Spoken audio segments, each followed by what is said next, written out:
Biafra is our nation, no. We say bye bye Nigeria. Biafra is our home, no. A referendum is our right, yo. Biafra is our nation, yo. We say bye bye Nigeria. Biafra is our home. Referendum is a right, yo. Ijikerewo, Ijikerewo. Destiny's in your hands. Papi Ijikerewo, Mami Ijikerewo. Nobody else can give you freedom. Ijikerewo. All right. Fast. No look at the camera. It is happening live. No look at the camera.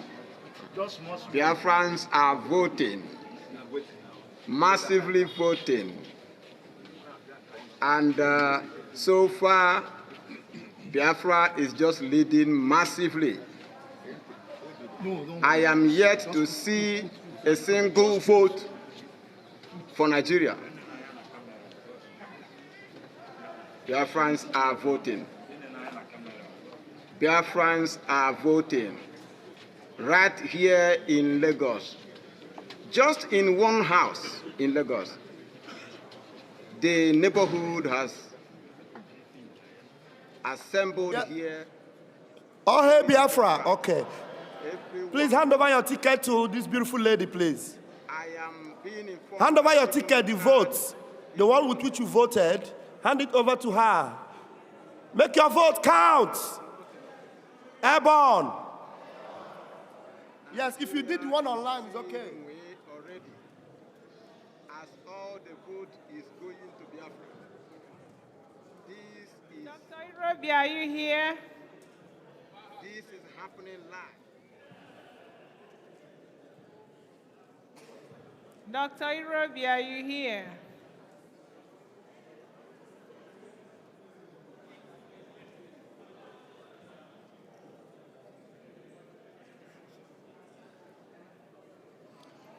All right, Biafrans, we are reminded to always keep our belongings with us. Do not leave your bags or your phones. And one of our brothers lost his phone. Please, if you come across a phone that is not yours, bring it to the podium or give it to any security here. Germany, you are asked to meet at the foyer at the end of today's event.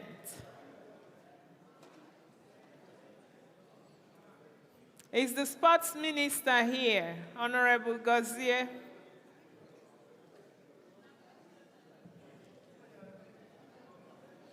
Honorable Anen, are you here? Honorable Olewun, are you here?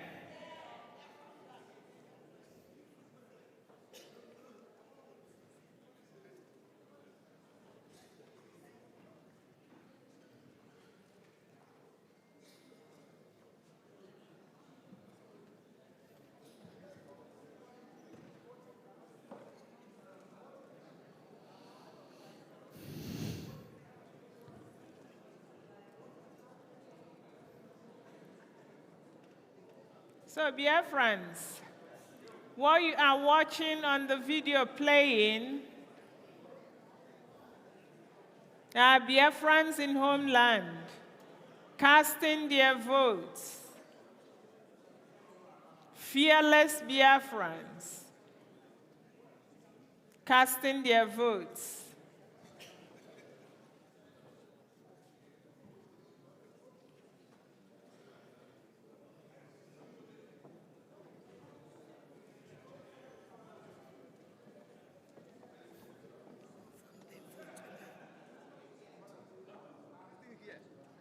But it is existing. We want Biafra. We don't want.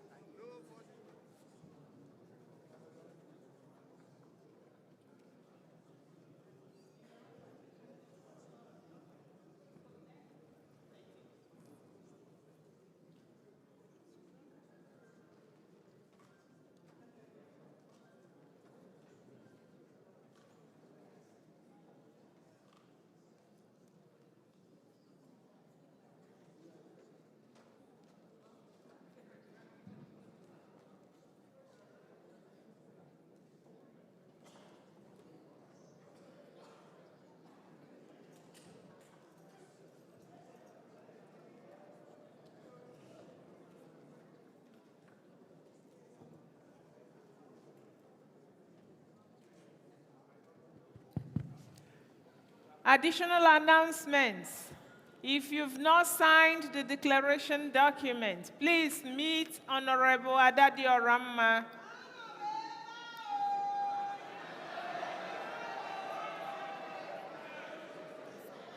Also, Adadi Oramma wants indigents of Odumegwu State to meet at the foyer at the end of this program for a photo.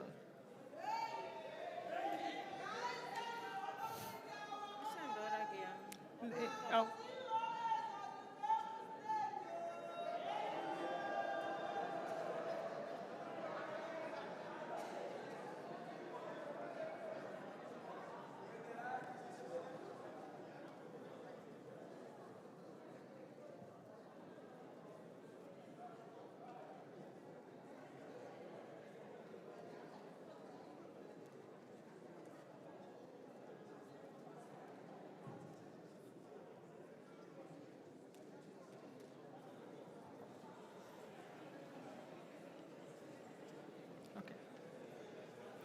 Ladies and gentlemen, all hail Biafra. All right, let us get seated. And I have here with me Honorable Ebenezer Anene. He's going to talk to us about how beautiful the land of Biafra would be as soon as we take possession, full possession of our land. Honorable Anene. All hail Biafra!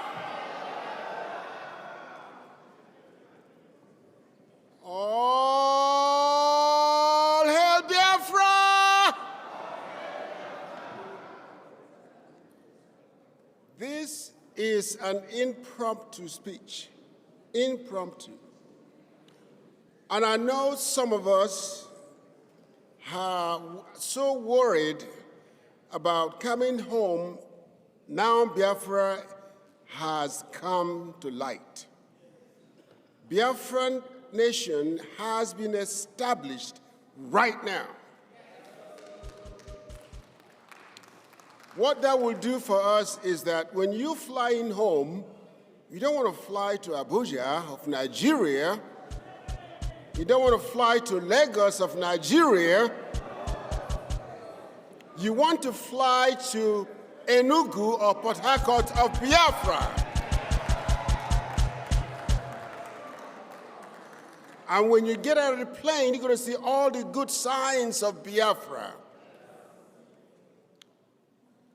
And like I said, it's an impromptu speech. I never planned to do this, but it's critical that we know what will happen next.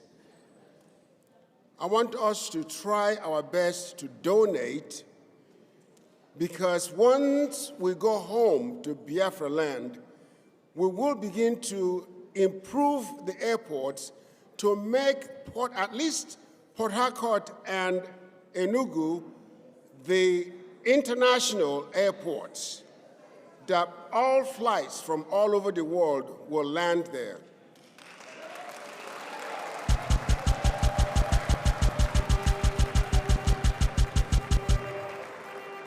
So wherever you live now, you can easily make a flight straight to these two cities.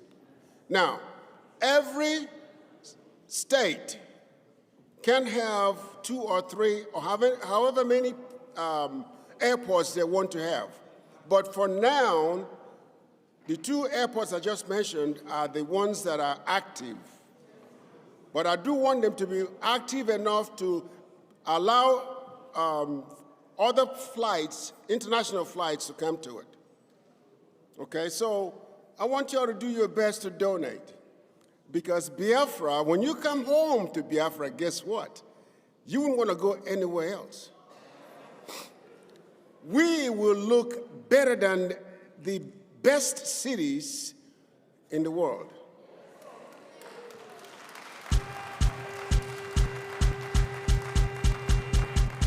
I had told our Prime Minister, and he rejoiced over that and truly agreed to it, that Biafra cities will be better than Dubai City.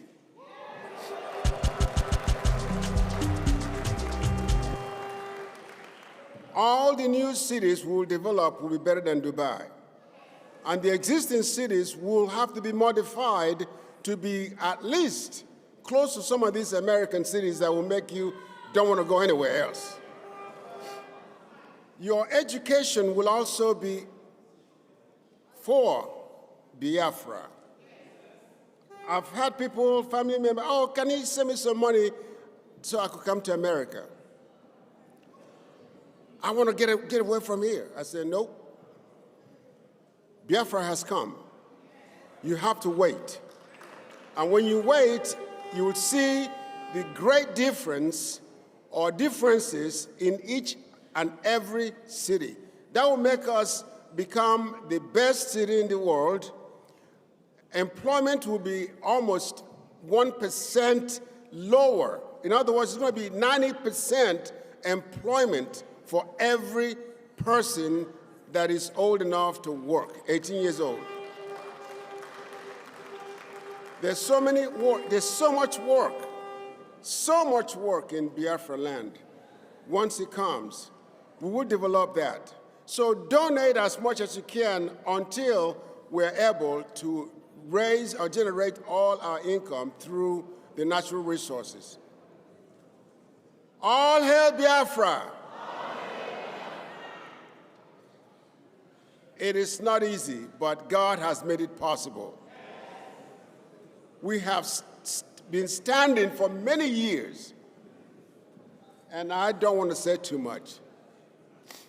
I was also in the war. Just a little thing. We left our home in Oka and walked almost 20 miles, 2 nights. I had 10 sets of clothes on me because there's no way to carry my clothes.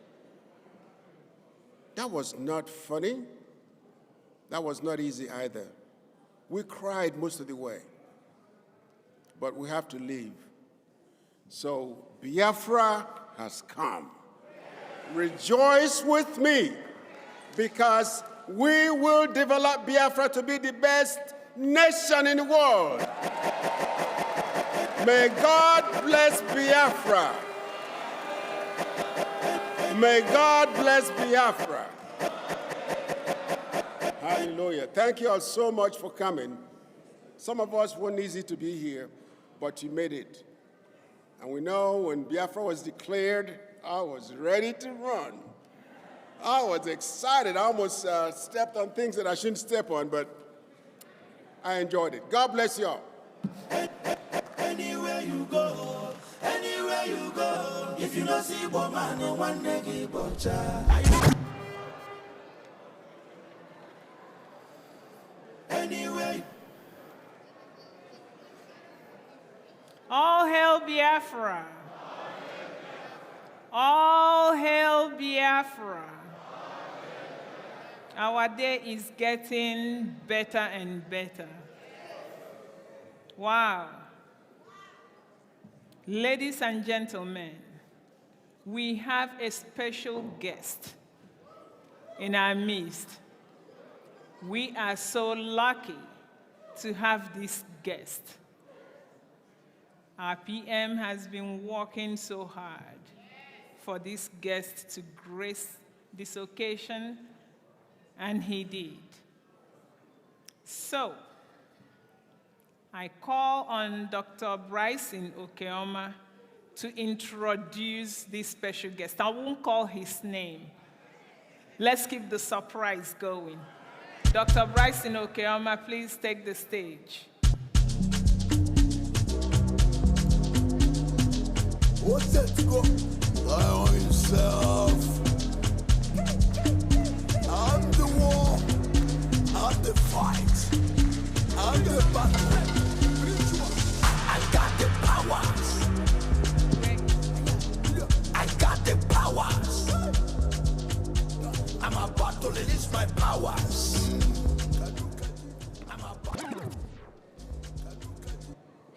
Okay, thank you very much. And like she said, we have a special guest who has come in graciously from Washington, D.C. to share his thoughts with us this afternoon. So everyone here agrees with me that Nigeria is probably the only country in the world facilitating external aggression against her indigenous populations. Is that a fair statement? Okay. Invading terrorists kill hundreds of indigenous populations, African community. But instead of deploying their military to root out the invaders, Nigeria deploys its military against indigenous populations resisting the invasion. As such, Nigeria government has made Nigeria a massive killing field, taking hundreds of lives every day. For us to have a state that uses its military to defend her citizens, the independence of Biafra, the independence of the United States of Biafra is a necessity. On November 30th, that's just 2 days ago, we listened to perspectives from Michael Rubin, an advocate for freedom, who had written about Biafra self-referendum, the data you just shared, and the need for the incoming US President, Donald Trump. I know you guys love him. To pay attention to Biafra. Today, we will listen to another Washington, D.C.-based advocate for freedom, Mr. Doug Bandar,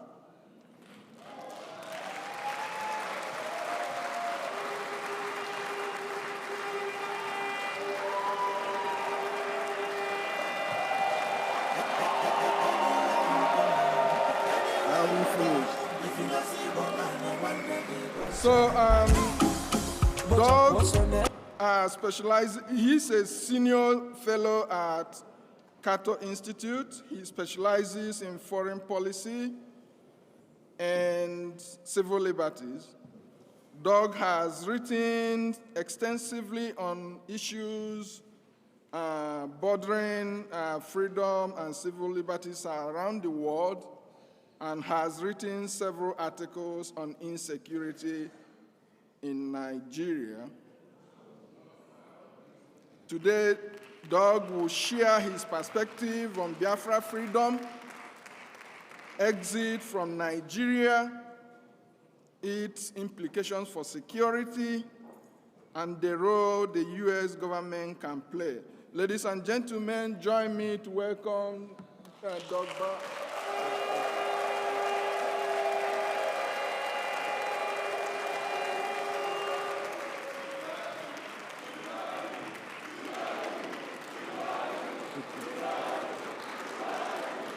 Thank you.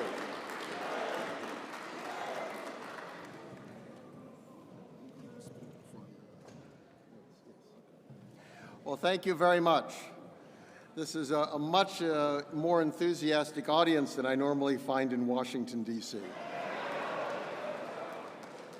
And I appreciate very much the opportunity to come. As you can imagine, for me, it's very unusual to be speaking about Nigeria in Lahti, Finland. Only very recently did I have a chance to meet and to speak with your ministers and discuss your cause. And I'm very glad that Michael Rubin spoke to all of you. I have great respect for him, and he writes about liberty and freedom around the world regularly in Washington.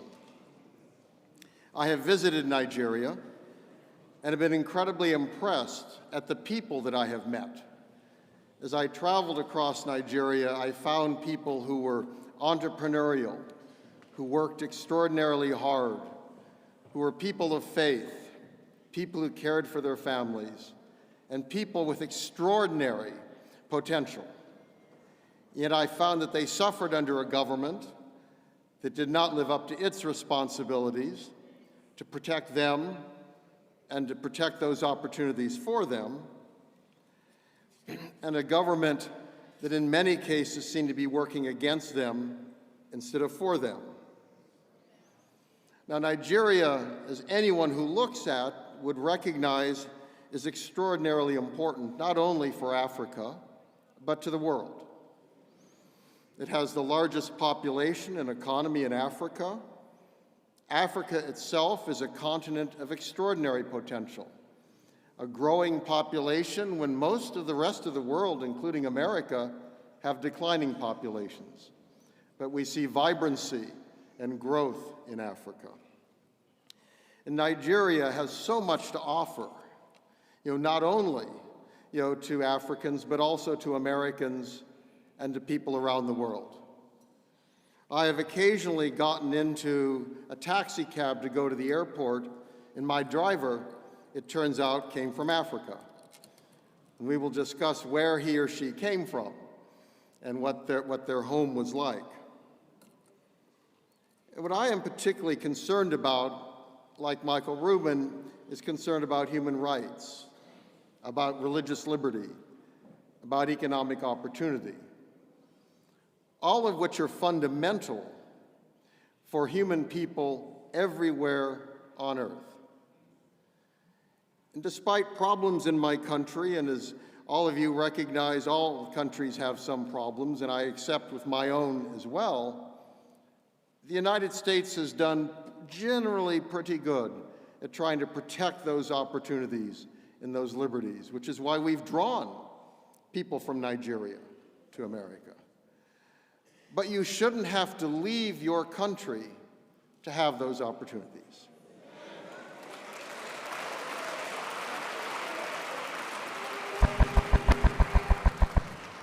To me, that is the great tragedy that we see in Nigeria today, and for Biafrans, is the belief that to be fully protected and have full opportunity, that they must leave and go somewhere else. Now, you are enriching countries around the world, and that, I think, is wonderful, bringing knowledge of Nigeria, of Biafra, of Africa to Finland, to Europe, and to America. But again, you shouldn't feel you have to leave your homes to do so. And that is something which other people, other countries around the world should support you as you demand that those opportunities be protected.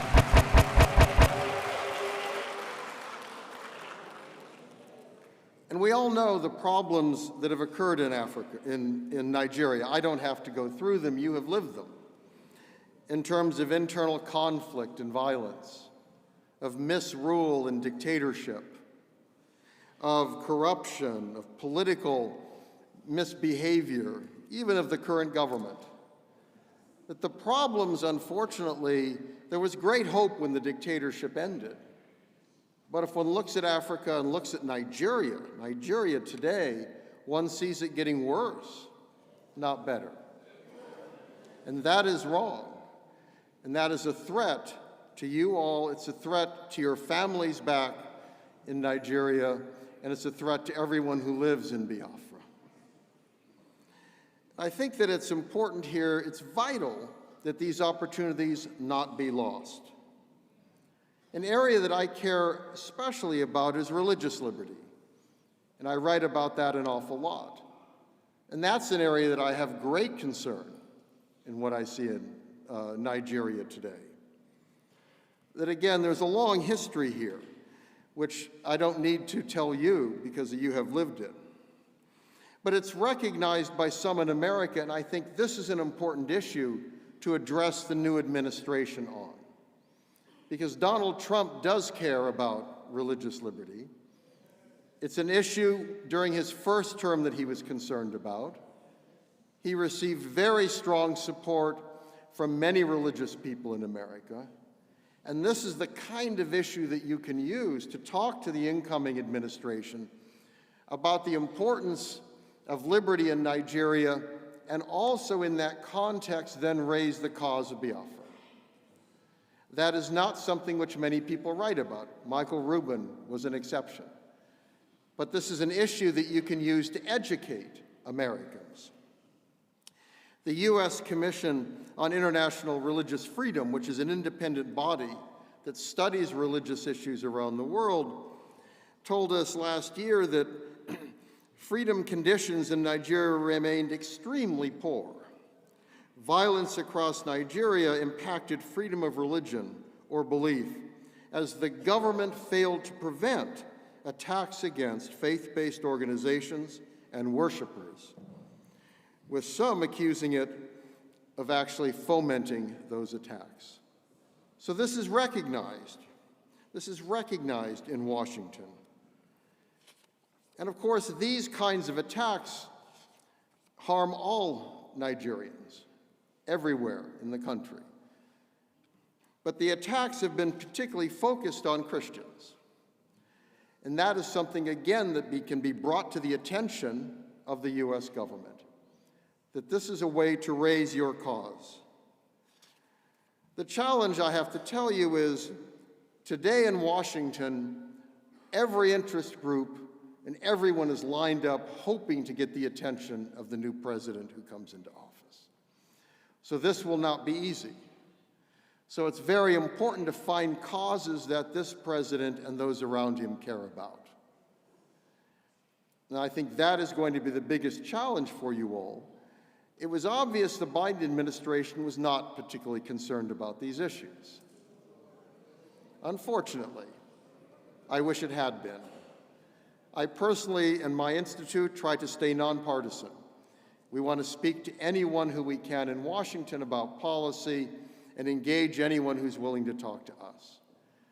But looking at the record of the Biden administration, it was far too willing to deal with the established government and seemed unconcerned about fundamental liberties like religious liberty, and was prepared to dismiss attacks on Christians throughout the country as being part of rural disputes and climate change, and other things, when in fact we can understand the deep roots of religion that those attacks reflected, and the fact that there are virulent terrorist groups active in Nigeria, where at times the government and government security forces have seemed as willing to attack the citizens of Nigeria as to protect them from those terrorist threats.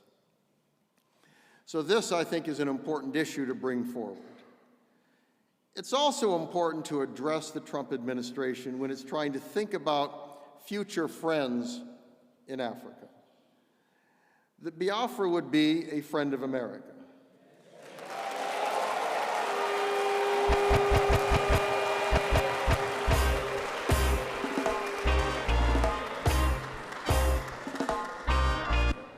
And you are certainly making that case, and you need to ask those you know in America to make that case in America as well.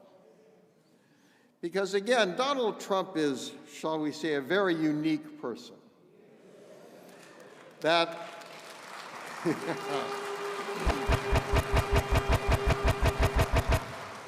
that's not always perhaps to America's benefit, but I think in this case, it's actually very useful. Because Donald Trump is willing to break with the status quo.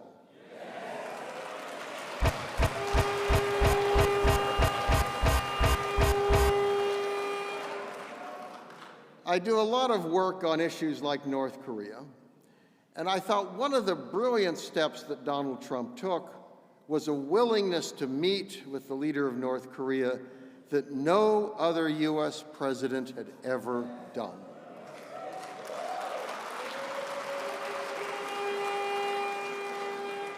So that is something that you can appeal to him on, that perhaps he could meet with the leader of Biafra.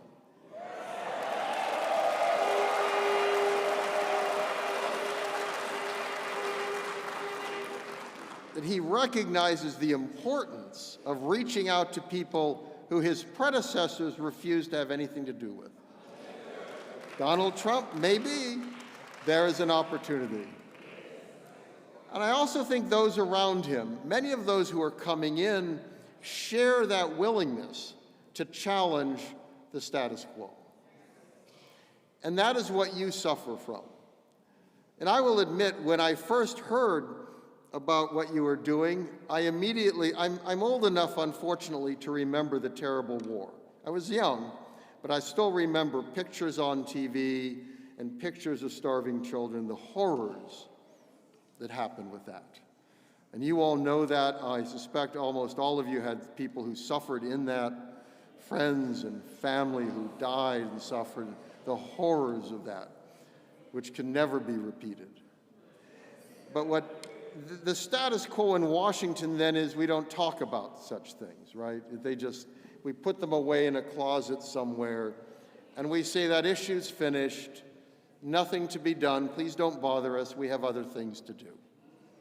And when you sit in Washington, I have to tell you, it's very tempting to it's kind of the ultimate imperial city, where American policymakers view themselves as kind of on top, and their job is to speak to the world and deliver their judgment. Now, I am not going to tell you what to do. I'm not going to tell Nigerians or Africans what to do. I do not live your experience. I do not go through your experience.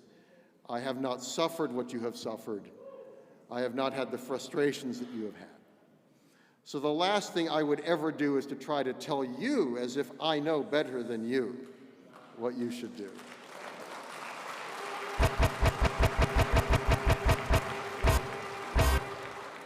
But I want to encourage you to speak out, because you can carry the message forward.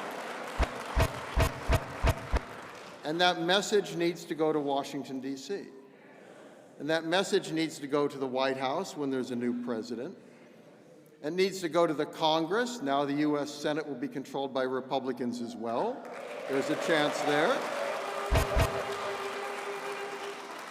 It needs to go to think tanks, which matter, people who spend a lot of time, they publish lots of stuff. You know, they spend a lot of time thinking in theory. in meeting, but they need to hear your message, because today it's not a message that anyone really wants to talk about. But I think if you can get attention of the president, get attention of other leaders, this is an opportunity.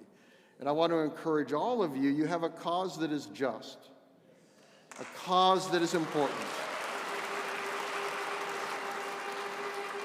It is a cause that is compelling. And I think then nestle that within the larger argument. You know, this is an administration, current one, where the president only now, as he is about a month and a half away from leaving office, decided to visit Africa. That apparently he looked at a map one day and said, oh, I guess I wasn't there. Now we need, with the new administration, a president who comes in and says, I should go to Africa. I need to look at Africa. I need to understand Africa. And a good place for him to start is Nigeria.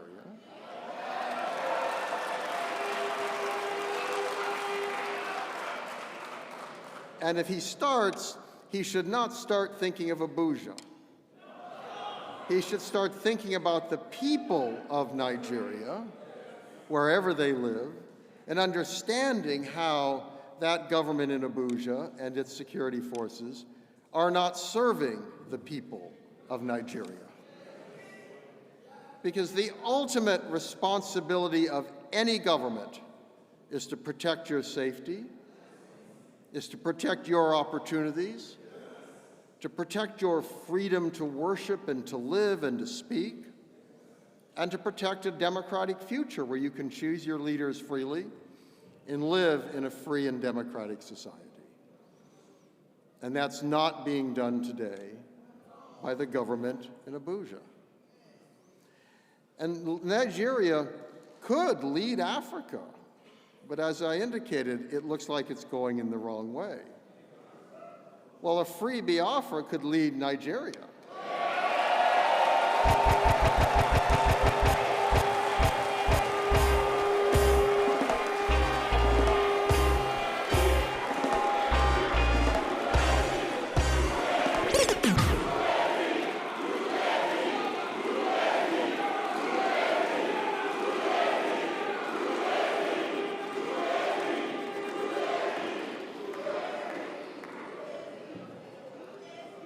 So I want you to take that message to Washington, that listening to you is an opportunity for the United States to help improve Africa and help Africa lead the world. Because as I indicated, again, you look around the world, virtually every country is shrinking. I mean, one can look at Europe, and much of Europe could theoretically disappear. I mean, the estimates on fertility rates, it's extraordinary. Even at China, by the end of the century, people talk about China being maybe 400 million people rather than 1.4 billion. Africa continues to have vitality. Africa continues to have life, and for the future can show the way. And that is the very good reason for the United States to have a president start with a visit to Africa, not end with a visit to Africa. To turn it around and say, I'm starting with the future. I'm starting with the possibilities.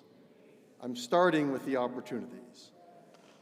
And again, a good place to start, if that's your policy, is Biafra.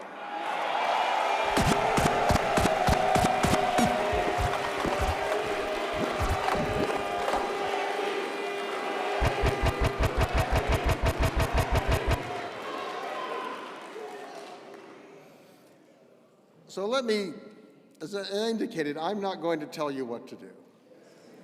But it looks to me like you know what you want to do.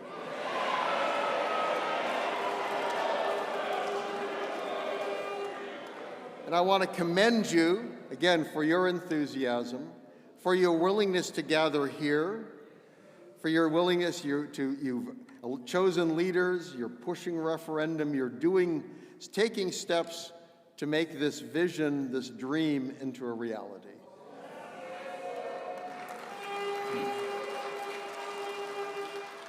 And I just want to encourage you on that journey. This is your journey, not mine. It's not Donald Trump's journey. It's not an America's journey. Unfortunately, the United States has pushed a lot of people on journeys that didn't work out. But if you start on the journey and you are making the journey happen, then you can come to America and say, help us.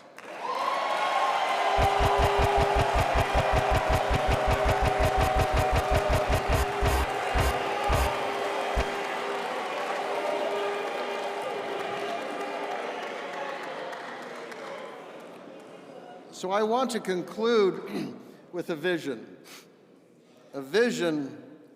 of a democratic and prosperous African continent, a democratic and prosperous Nigeria, and a democratic and prosperous Biafra.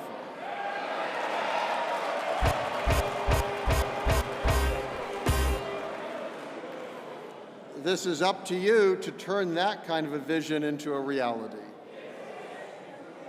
And I'm so happy again to see so much enthusiasm and a willingness to gather and to push this vision.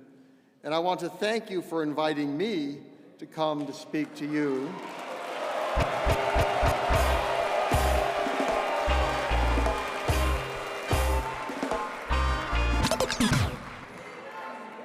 Because I have to tell you, as someone who's been involved in American politics for a very long time, and has grown a little tired and a little cynical about American politics, I find this energizing and for me to go back to America.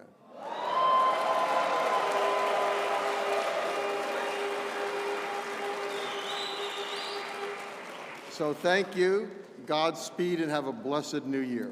Thank you.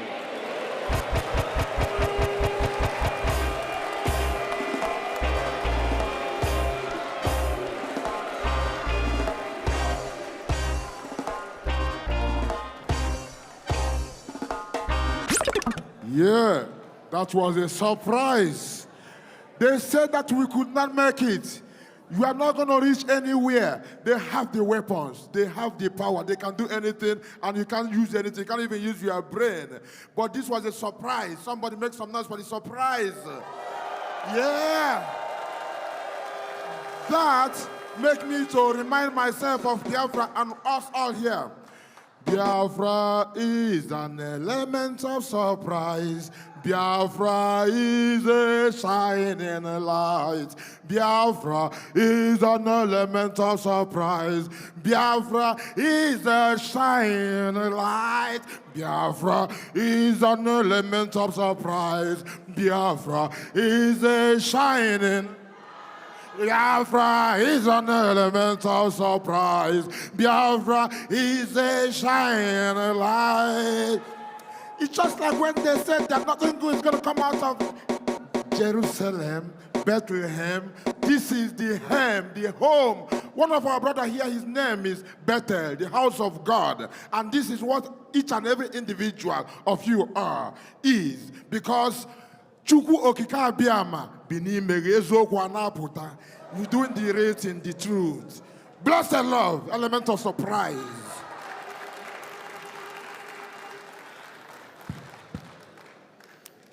All hail Biafra! All hail Biafra! Biafrans, another hands of applause for Mr. Dodd.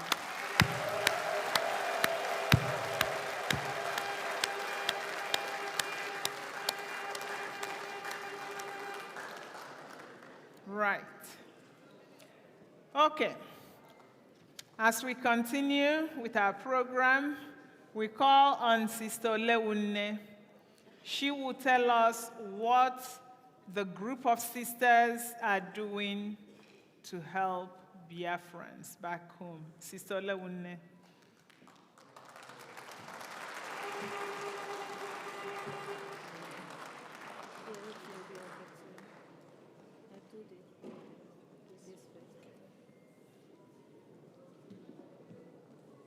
Ndewon. My fellow Biafrans, distinguished guests Friends of Biafra, permit me to stand on the existing protocol. Today we gather here not just to recount the past, but to chart a new course towards a future filled with hope and self-determination. We stand on the shoulders of giants with history that stretches back centuries, encompassing triumphs, tragedies, sacrifice, blood, and an unyielding spirit of resilience. This speech is a tribute to the journey of our people, the Biafra people. From the depths of slavery to the emergence of the United States of Biafra, USB. It is a call to remember, to honor, and to forge ahead. The dark abyss of slavery. Our story begins in the heart of Igbo land, where our ancestors live in thriving communities, rich with culture, tradition, and a deep sense of kinship. However, the shadow of slavery casts a dark spell over our land in the 16th century. The transatlantic slave trade forcibly uprooted countless Biafran men, women, and children from their homes, shipped them across the Atlantic to endure unimaginable horror in foreign lands. Igbo slaves found themselves in various parts of the world: Brazil, Caribbean, the United States, and beyond. Despite the brutality of their conditions, they carried with them the indomitable Igbo spirit. In these foreign lands, they preserved their heritage through subtle acts of resistance, cultural retention, and community building. Survival and evolution. In the Americas, Igbo slaves were known for their resilience and ability to maintain aspects of their culture, identity. In Jamaica, the Igbos were called Ebo and were reputed for their strong sense of spirituality and community. In the United States, their legacy lives on in the Gulen culture of the Sea Islands, where the echoes of Igbo language custom can still be heard. In the story of Olod Ekwano, an Igbo man who was enslaved as a child, but later bought his freedom and became the prominent abolitionist, is a testament to our people's endurance and ability to rise above adversity. His narrative, interesting narrative of the life of Olod Ekwano, is a poignant reminder of our past, a beacon of hope and a future, a beacon of hope for our future. The Biafran-Nigerian War, a struggle for self-determination. Fast forward to the mid-20th century, the dawn of independence in Africa brought new hope. But for the Biafrans, it also heralded a period of unimaginable pain and suffering. The political instability and ethnic tension in Nigeria led to the secession of Biafra in 1967. The Biafran-Nigerian War, also known as the Nigerian Civil War, was a brutal conflict that lasted for 3 years, from 1967 to 1970, claiming over 3 million lives of Biafrans. Accidentally, I was born in Biafra, not as a Nigerian. I was born during these years of existence of the sovereign state of Biafra. Many people wouldn't believe that I was born at this time. Perhaps that explains my unquenchable fire of Biafra that I carry. The war was characterized by immense suffering, particularly for the civilian population. The blockade imposed by the Nigerian government led to widespread famine, resulting in the death of millions of people, many of them children. Images of starving Biafran children shocked the world, highlighted the severe humanitarian crisis, thanks to the intervention of many missionaries, organizations through the Biafran airlifts, by the effort of the Joint Church Airlift, the GCA, Catholic Catholic Relief Services, the RCS, Caritas International, missionary priests and sisters, particularly the Holy Ghost Fathers from Ireland, Bishop Shanahan. They did a tremendous job in Olo, and you can still be there. You can still see it today. The wonderful College of Boys and Girls, Bishop Shanahan College in Olo, still functioning, still standing. Many Biafrans lives were saved because of their efforts. Many lives were saved. The missionaries did a tremendous job in Biafra during the war. Despite the overwhelming odds, the Biafran people displayed incredible resilience, innovation. During and even after the war, Biafrans were stripped of everything they owned in the same Nigeria. They were integrated back into, regardless of your possession, network, or your bank balance. The Nigerian government seized all, gave Biafrans a mere sum of £20 to restart their lives. Yet, Biafran, my people, survived.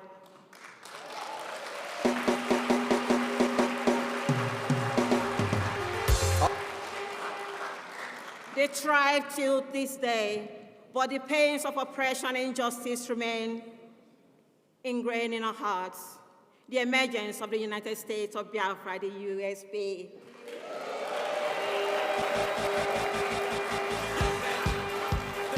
The war ended in 1970 with Biafrans reintegrated into Nigeria, but Nigeria covertly continued the war against Biafra in principle, so the dream of self-determination never died. Over the years, the desire for sovereign Biafra has cemented. The desire for a sovereign Biafra has cemented, fueled by continued marginalization, economic deprivation, and political exclusion. Today, we stand at a critical junction in our history. The United States of Biafra, the USB, represents not just a political entity, but a vision of society founded on the principles of justice, equity, prosperity for all citizens.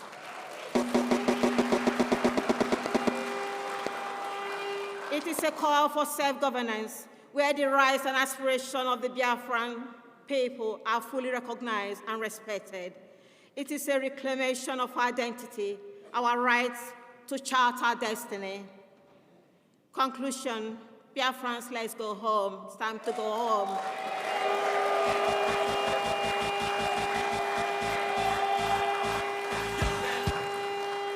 As we embark on this journey towards the United States of Biafra today, let us remember the sacrifices of our ancestors, from the dark days of slavery to the struggle for independence and the quest for self-determination. Let us honor their memory by building a nation that upholds the values of freedom, equity, unity, and progress. We call upon the international community to support our quest for self-determination. Recognizing the historical injuries and the enduring spirit of the Biafran people, we ask for peaceful, constructive dialogue with Nigeria,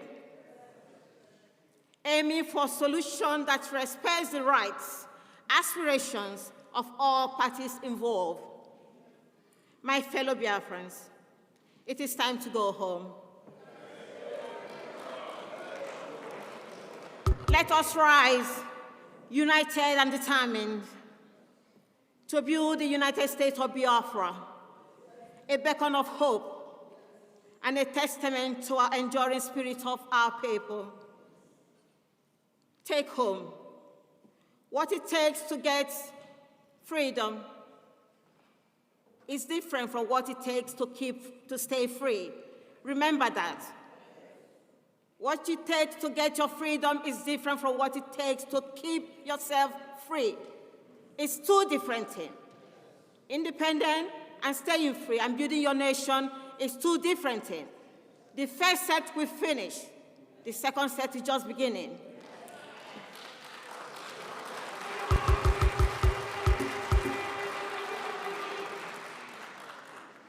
At this juncture, may I say, may Chukwu Okike Abiama bless our leader, Ohomadike one of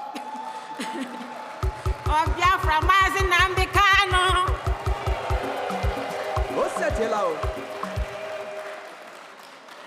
May he bless.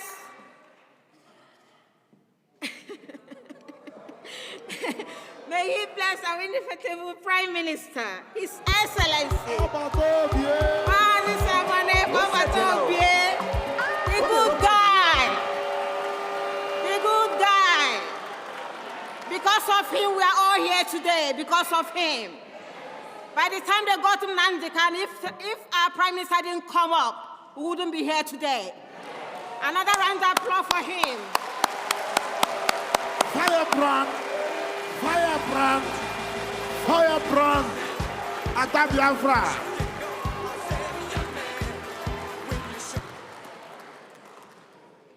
May he bless.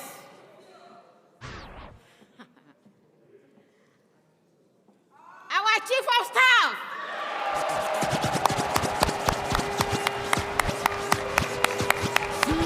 C.O.S. Yeah, lioness. Oh, yes. Briggy Cabinet lions and lioness. C.O.S. Yeah, lioness. Oh, They thought yes. when they got our Prime Minister, nobody will come to Finland. We are here today saying it's Biafrans, not just the Prime Minister. Biafrans are speaking. And I thank our Chief of Staff for standing up and taking them one blow, 7 apple down. Yes, sir. Yes, sir. Yes, sir.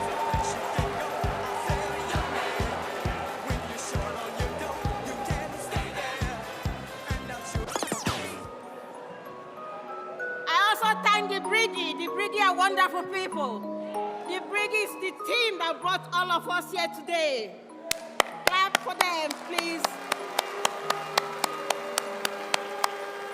May God bless us. God loves us so much. This is the last miracle on earth, as Master Nnamdi Kanu said.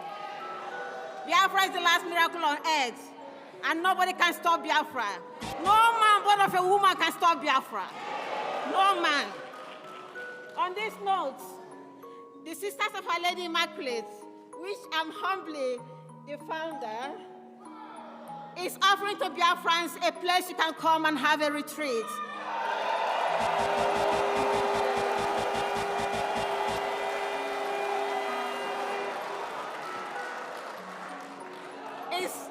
I wouldn't mention where it is in Biafra land.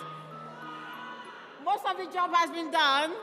If you want a simple recollection with your God, because all this house, you need a time to sit down and reflect and meditate and thank Chukwuokike Abiyama for all he has done for us. So this is what we're offering for Biafrans. Thank you very much. I love you.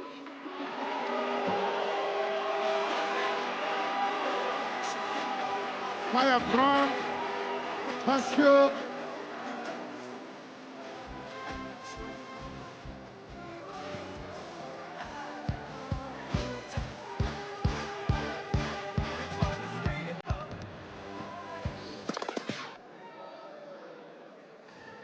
It keeps getting better. We thank Honorable Oleunne. Thank you so much. Now we call Honorable Dorothy Adanna to the stage. Honorable Dorothy.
Announcements, please. Thank you, fellow Biafrans and lovers of freedom. Mazin Nnamdi Kanu talks about the meaning of Umu Chineke. Everyone here, we are all Umu Chineke. Please, it's not palatable that some of our brethren are looking for some of their properties, especially telephones. If by chance you happen to be having someone else's telephone or you see it anywhere, please bring it to me or bring it to Professor Choma here. We're going to keep it. I'm saying it because we are the ones who could see very quickly. You ought to go? Because the security might be checking so that you don't go away with someone's phone or be embarrassed when they check you and they see someone else's telephone. You may not have taken it deliberately. You may have, by chance, misplaced it and it's with you, please. Or any bag that belongs to someone and you happen to come across, please bring it to me. I beg of you. Thank you very much. Very, very important. About 4 or 5 people are complaining to have misplaced their telephone. Yes. Telephone is not proper. Thank you very much. God bless you. I'm waiting to collect anyone you see around you on your seats. By chance, please bring it to me. Thank you very much.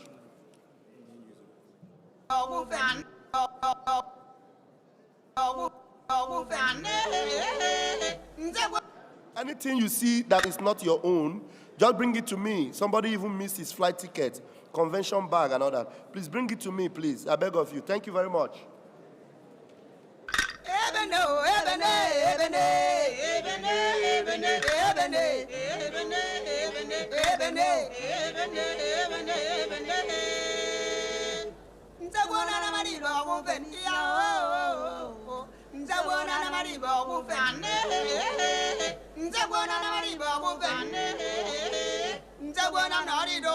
Yes. So please cross-check yourself because, sometimes we just pick up the next handy, the next mobile phone. Yes, or whatever, because all our bags look alike. You know what I mean? So please, everybody, cross-check, even when you are sure that you have your own. So still cross-check. And right now, our sister, when she mentioned Obatobie, first of all, she mentioned Ohamadike 1 of Biafra. Then something happened when he came to PM. Then that thing sent the signal straight to me, the reason why that happened. Because you remember, before he became our PM, we called him the Dragon. You know that? Conquering Dragon, conquering Dragon. Yes, Timon is a conquering dragon, a conquering dragon, conquering dragon. Never, never gonna take intimidation, a conquering dragon, conquering dragon. Love the truth down to his heart, conquering dragon, conquering dragon. I'm gonna tell you this story now. Just like Daniel, yes, in the lion's den. They wanted to harm him, but they couldn't do him anything then. They checked and realized he was the real lion. Yes, sir, this dragon is a real lion. Then I call him conquering dragon, conquering dragon. Couldn't take no intimidation. Conquering dragon, conquering dragon. You agree with me? Say yeah. Conquering dragon, conquering dragon. Him come brings you destruction. Conquering dragon, conquering dragon. And we are marching to Biafra land. Conquering dragon, conquering dragon. Minister Gozier, the sports minister, are you here?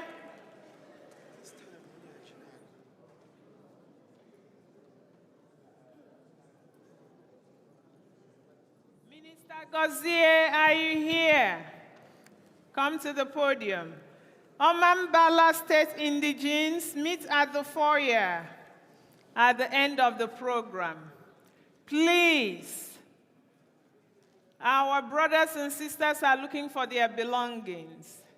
If you happen to come across a phone that is not yours, or flight ticket that is not yours, it's found. Okay, the flight ticket is found. What about the phones? Okay. Please, we are losing 2 or 3 phones. If you happen to come across them, take them to security or bring them to the podium. And please, ladies and gentlemen, let us be a little bit careful with our belongings. Wherever you are going, take your bag with you. Thank you.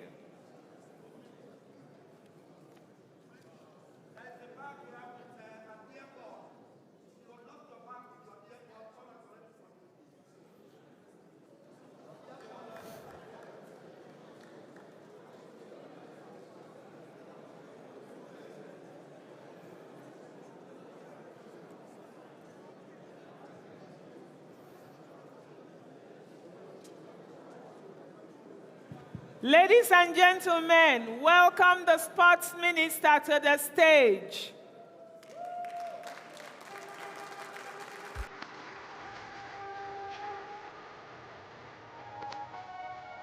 No.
All right. We welcome Honorable Dorothy to the stage. Welcome, indigenous people of Biafra, the United States of Biafra. Sorry. Thank you. I am Dr. Dorothy Anthony, the Secretary for the Department of Women and Children's Services, BRIGI. His Excellency, Prime Minister Simon Ekpa, Cabinet members present, distinguished guests, members of the international community, honored delegates, and fellow advocates for freedom. It is a profound honor to address this esteemed gathering at the United States of Biafra Declaration Convention in Finland, Leti. Today I stand before you not only to share the accomplishments of our Department of the Women and Children's Services, but also to celebrate the incredible resilience, creativity, and determination of Biafran women and children. In our journey towards, not liberation anyway, this declaration, we already declared our country. In this journey, the future lies in the hearts of our children and the unwavering spirits of our dear women who have suffered untold hardship back home country. It is our duty to empower them, nurture their talents, and amplify their voices on the global stage. This year, we made history in bringing Biafran's children into the international spotlight. In June, our children joined peers from all over 200 countries to participate in the 6th International Women's Peace Arts Competition.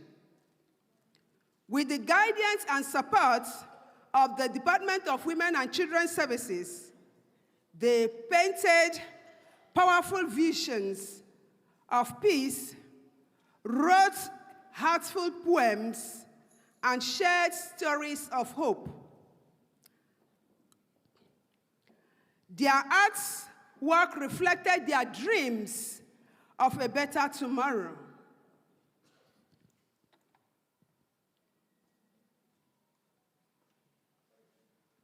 And I'm trying to show the various artwork our children drew during the 6th International Women Competition.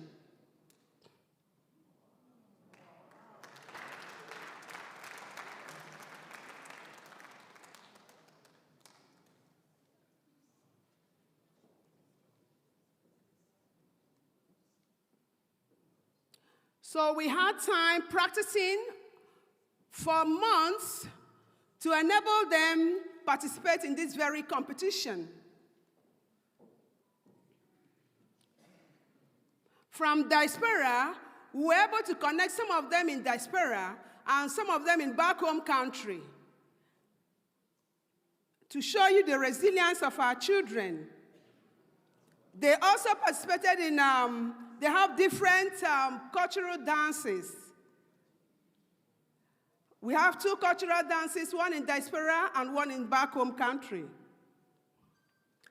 And you can see, I don't know if the drawing is showing, the drawing of Ahamadike and that of our Prime Minister.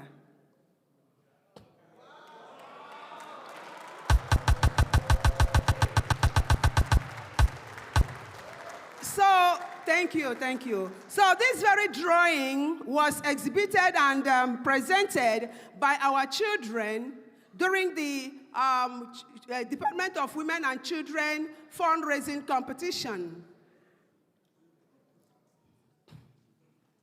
This is part of the drawing also. So to continue with my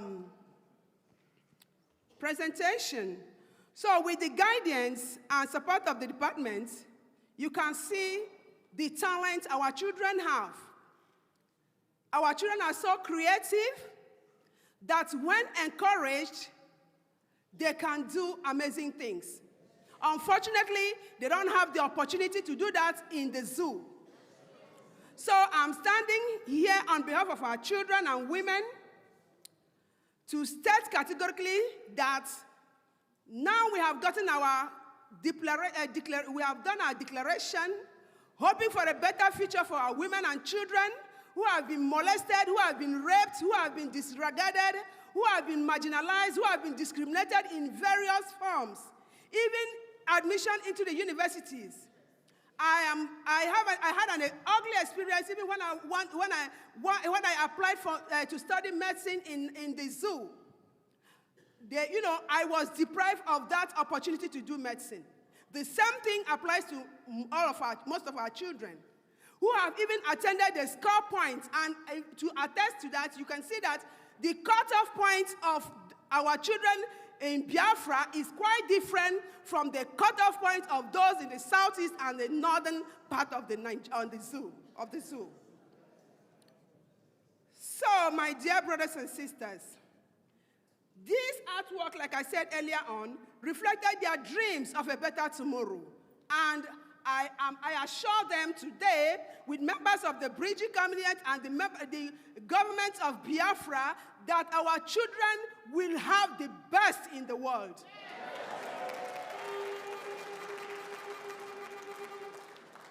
So to ensure their success, our department provided the necessary funds for the materials and internet access. This was not just an investment in art, but an investment in their voices. Through these expressions, our children describe what peace means to them. A vision that transcends borders and challenges, all to build a brighter future. It is with this great pride that I share the news that Biafran children stood out on the world stage.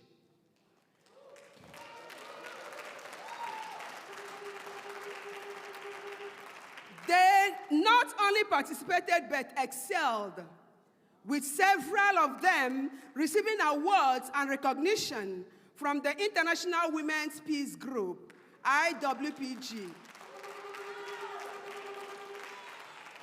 Their achievements were further celebrated by the Chief of Staff of Biafra Republic Government in Exile, Honorable Dr. Ngozi Orabweze. She presented them amazing gifts, additional gifts, a gesture that encouraged and inspired them to aim higher. Our children are not only artists, but cultural ambassadors. The Biafran Children Cultural Dance Group, along with the Biafran Women Dance Group, has showcased the richest of our traditions, telling our story through rhythm, movement, and songs.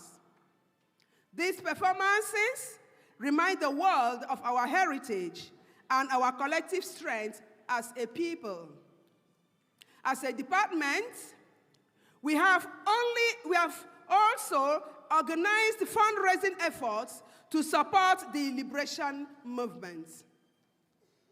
Every contribution brings us closer to realizing our goals of a free and independent Biafra.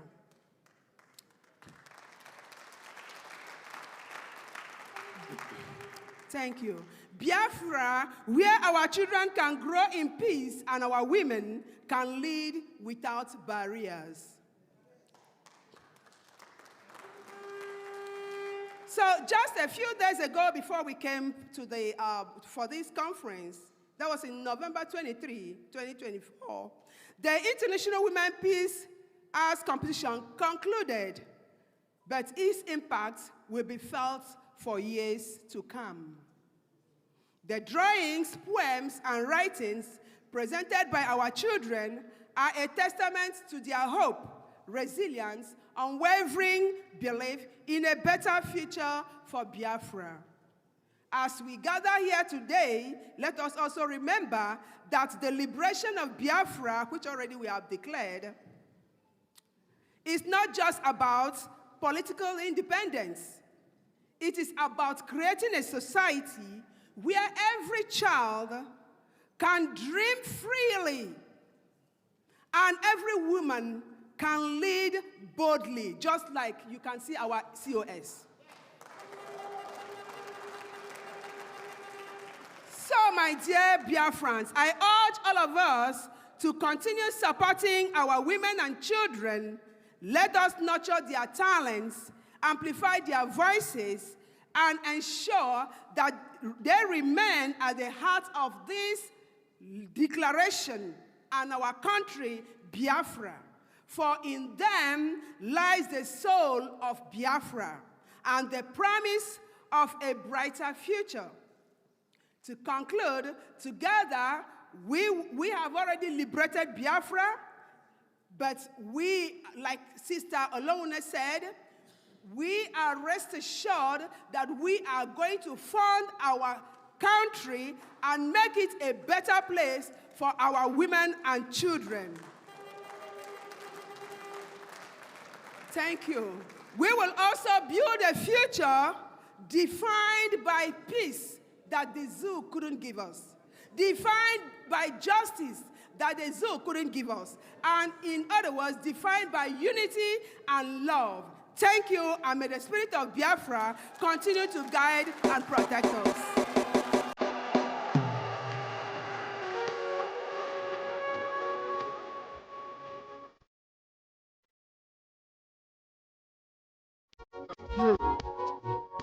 Thank you.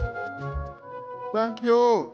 It's all about our children. You know, our people used to say, in Igbo language, they say they pray for their children to be better than them. And that is always our prayer.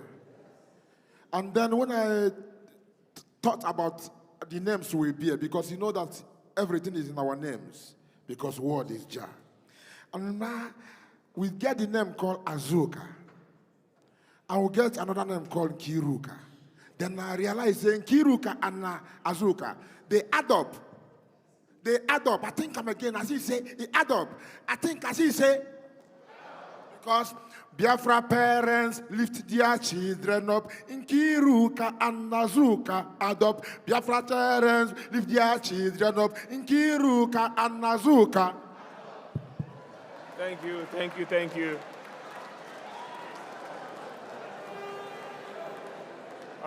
Thank you, thank you. While we wait for the next program, we are going to use this opportunity to issue more identification documents to Biafran citizens. We call on Tel Camp Mary to come up and pick up your ID card. Tel Camp Mary, are you here?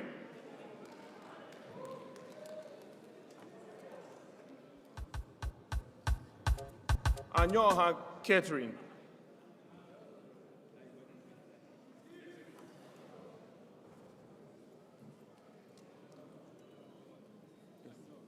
Very old, 85 years, but she's here, so she may take time to come. So that will be her private. I'll bring her. Ako Innocent, okay.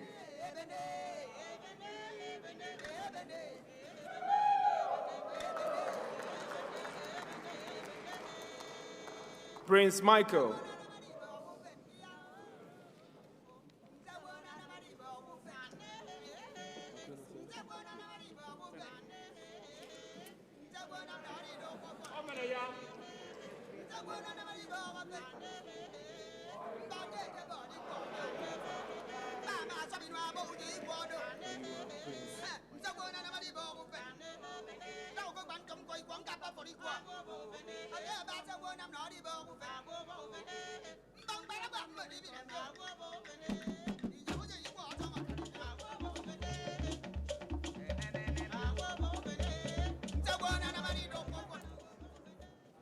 Isaiah Benjamin.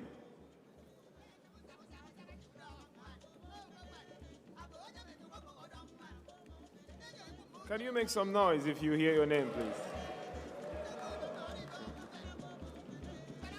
Okpara Peace Ijoma.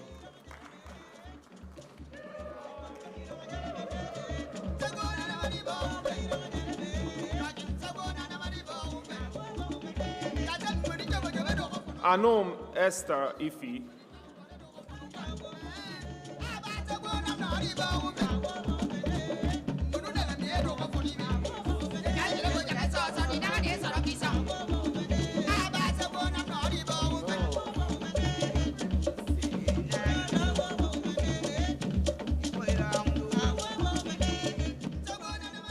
Obetrams Ike Ejidai Ejidike. Either one.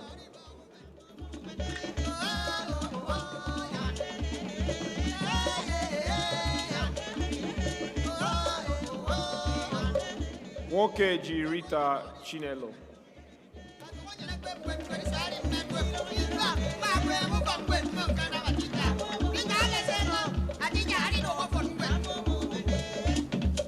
Okoli Ethel Obiageli.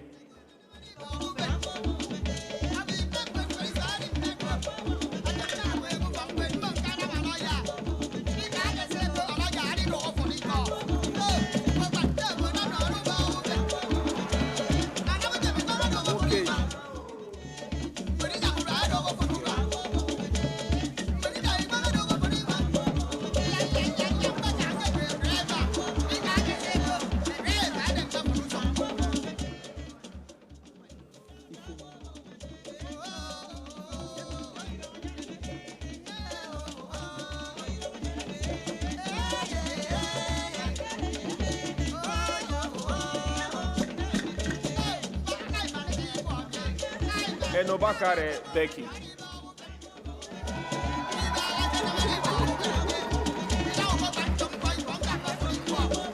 Iyobi Imeda Nonyelum.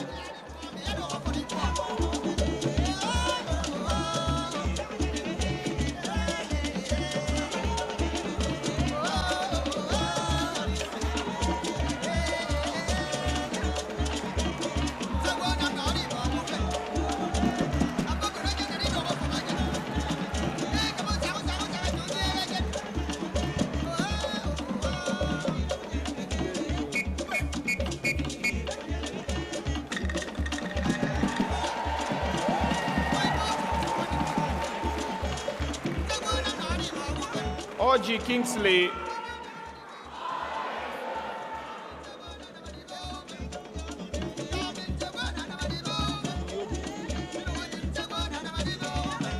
Orji Kingsley Odera.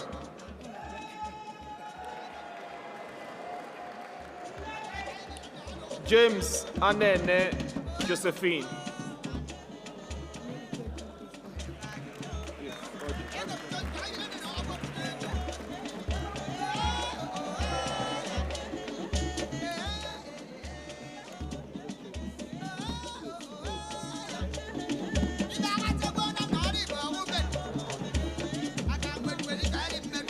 Okereke Nenaya C.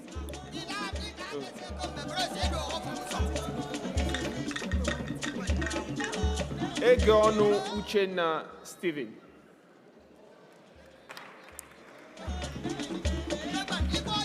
Abana Flora.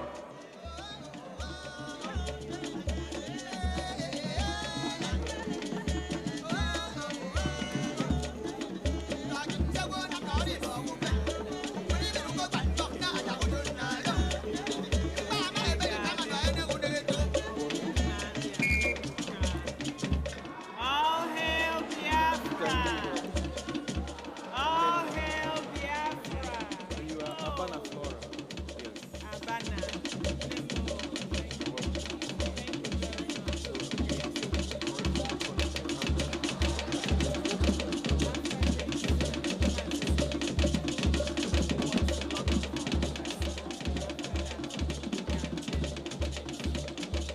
All right, thank you. We continue later.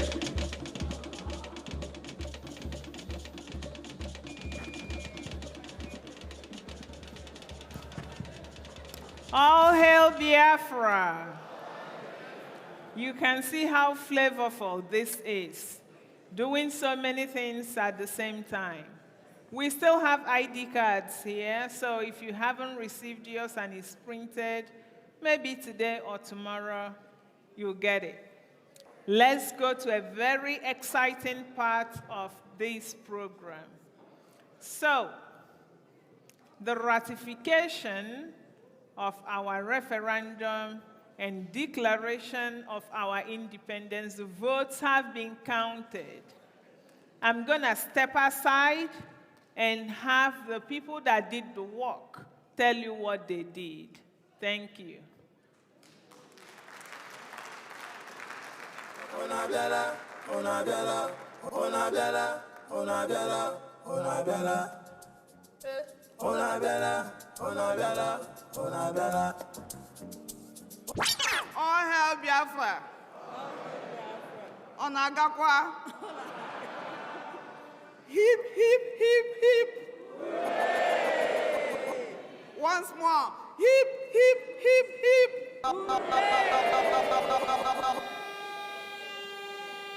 Udode. We just want to tell you about the voting today. How many people have voted? Okay.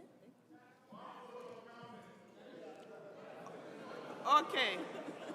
Thank you. Thank you. For the manual votes we received today, we counted. Okay, hold on. Okay. I see some people are still agitating.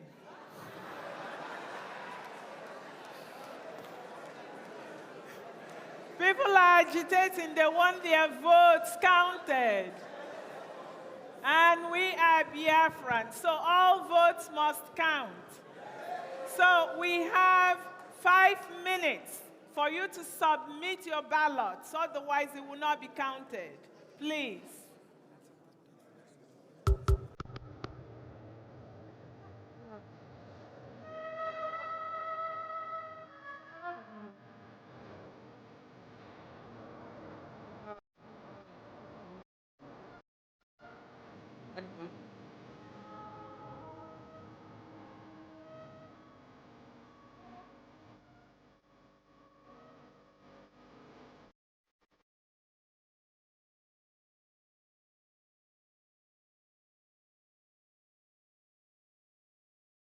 And we wait for them to get ready.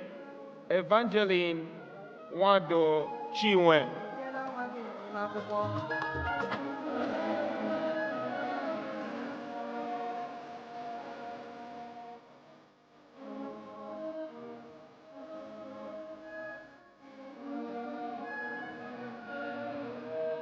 Soho Comfort Nene, sorry.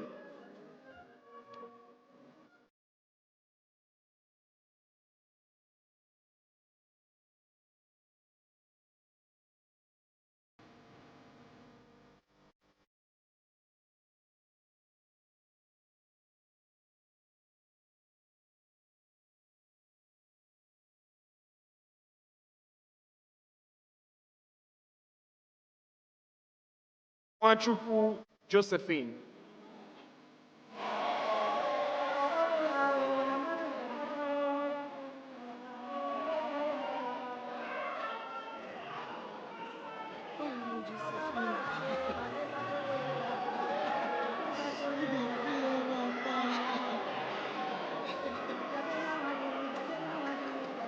Irokwe Iheoma Peace.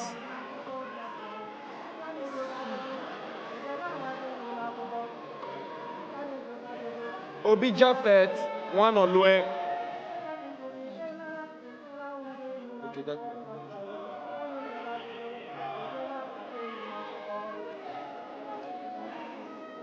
Alade Christina Idongise. Alade Christina Idongise. Hallelujah.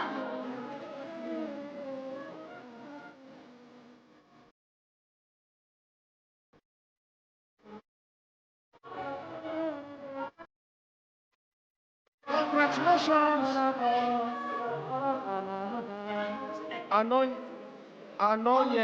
Anonye mere Chinoyelum Chetachi.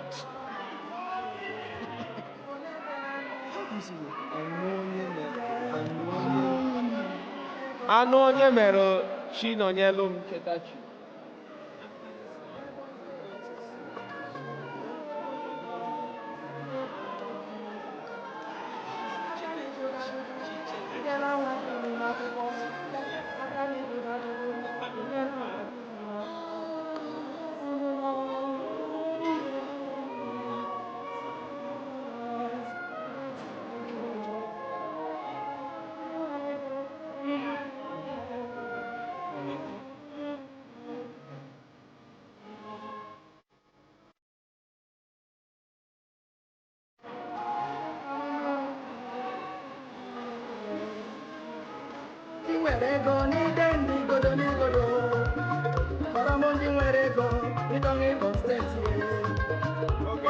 We continue later.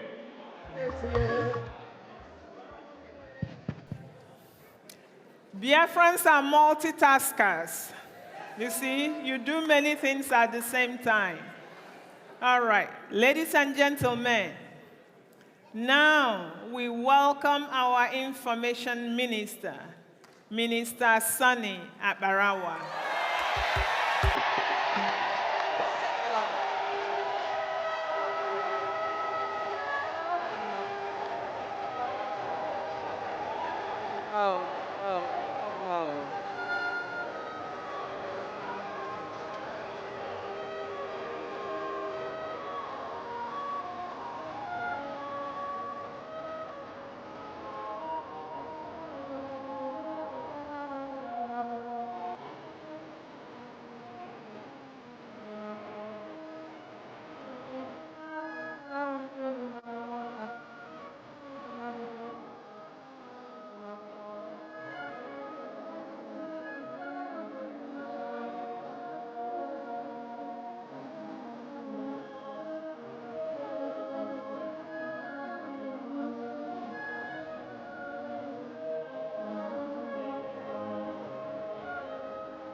All right, Minister Sonny is fixing his mic. He's online, but his video is not showing. So he's coming. Wait, he's coming, okay? Let's continue with ID card. Leonard Uche Patricia, are you here? Leonard Uche Patricia.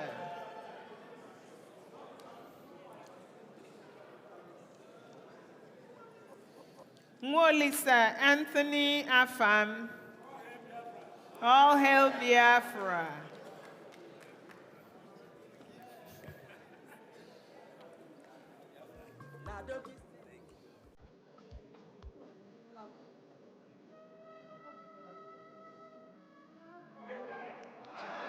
Uche Patricia.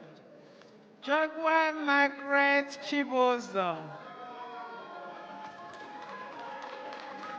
Jagwa Margaret Chibozo.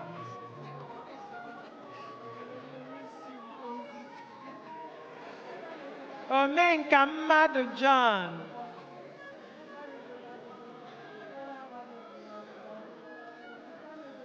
Omenka Mmadụ John.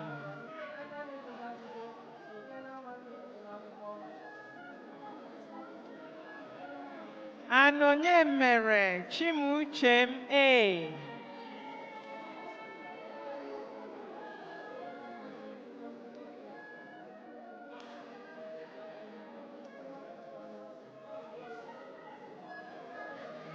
Yeah.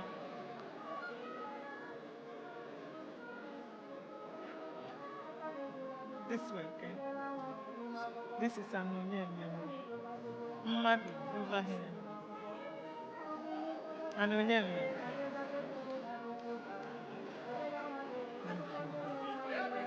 Okigwe State, Margaret.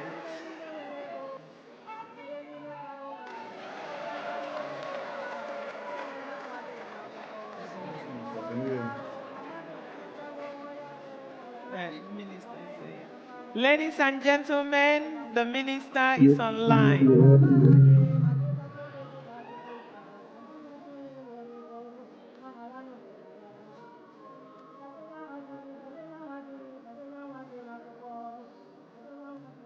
Recording in progress.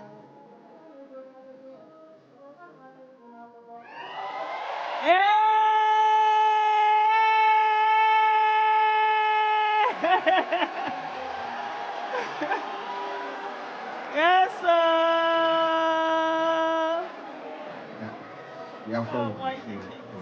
I want you to understand, it is only in Biafra land that people are not running away from their ancestral land in the entire Nigeria. In Yoruba land, people are fleeing the ancestral land. In the northeast, northwest, middle belt, people are fleeing from the ancestral land. It is only in Biafra land, and the government of Biafra made it possible. But you know what? They would like you to believe that Simon Ekpa is the cause of insecurity. No, I am the solution, and the only way they can get to you is by kicking me out of the way, which is not possible. I have come. After I am done with Nigeria, Biafra will be free and enjoy freedom. Biafra will know the importance of freedom and what I'm doing today in 5 years to come. Thank you.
my voice coming out? I don't know if my voice is coming out there.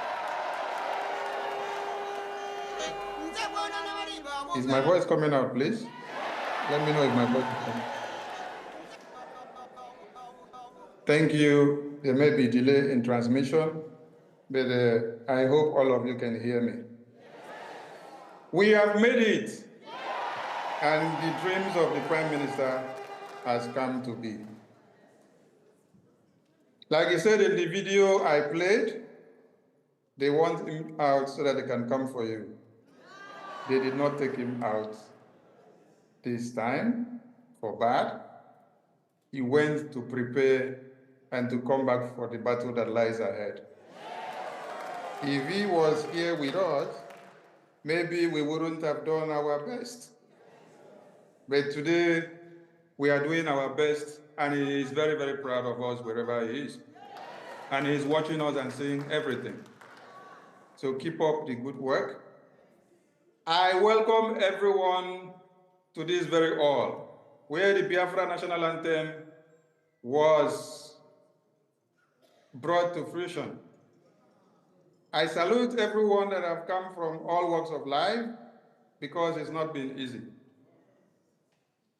This is what my supreme leader had dreamed, and this is what the heroes and heroines of Biafra had dreamed to be. And today we have made it a reality with the vision of one man, the indomitable Obatobie, the Itiade Kondo, the Nwakoda, the man of the year, the man of the season, the man of the moment, the man everyone wants his head on his spike, the hope of the Biafran people. Ebeiso Ekong, the pride of the Biafran people. The man that has no resemblance in all he does. Without him, we wouldn't all have gathered here today. And so we have thousands and many reasons to be so, so grateful to him. He laid a good foundation. He fought a good fight of faith, and we are living to his legacies. That is why all of you, the cabinet officials, starting from the COS down to every cabinet member, are here present in Finland to make it a reality. They said I should not pass from the airport to come down to Helsinki and to head down to Lahti. But I am surprising them today that I am in Lahti today. Above all else, I am speaking to everyone in the convention. It is mind-blowing and it is intriguing that technology can connect us from all over the world to partake in everything that we do.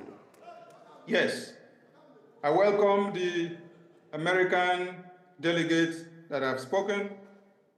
I welcome and I thank the Ambazonia delegate that spoke yesterday, and the Eritrean government president, and most especially Michael Rubin, who has been doing a great job for us, and our indomitable Biafra political and diplomatic engine, our Elias, the great lobbyist of our time.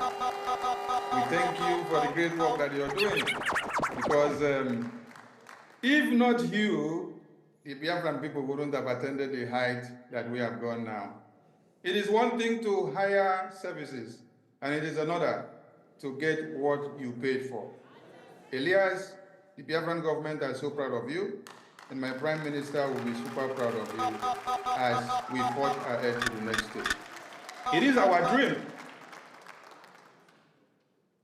Like the last speaker said, and we decide how we make this a reality. People would not come to fight for us to make our dreams a reality. We are the ones to come with the template and to put it to work. That is why I acknowledge the works of my Prime Minister, because never a time has the Biafran people organized themselves this good that they now have a government and a template and every arms of government and everything needed for a nation to stand. The Prime Minister is the man that has made that history.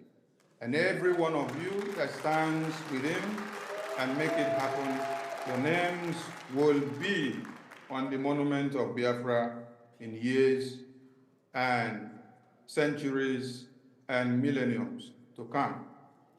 Countries and people contributed cows of each family to be able to raise funds and fight for their independence. And today their names are written in monuments.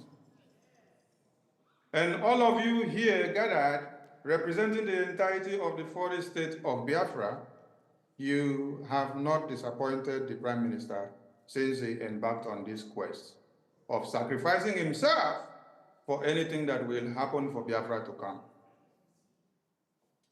Our Supreme Leader gave him the mandate and said he needs men of steel and of valor, men that can stand the test of time, men that can do anything for Biafra to come. Anything for Biafra to come is what he has done in Finland. Relinquish his political career and then set the pace, put his head on the line to see that Biafra is restored no matter what happens. And today, he is not taken away from us. He is here and is watching all of you, and everything you do, the decisions you take, and whatever that you're doing. I would say it is a time of probation because he's giving us a test to see how you can be resilient, decisions you take at this time, what you will do, and how you will do it, and how you can forge ahead to the next stage. I salute everyone that have made it to this very day. Let me not forget things that led us this far. From 1929, I salute our women who took their grounds to protest against the injustice of the existence of the Biafran people. That is why women in our time, we need to cherish them, take care of them, because they stand to do things unimaginable.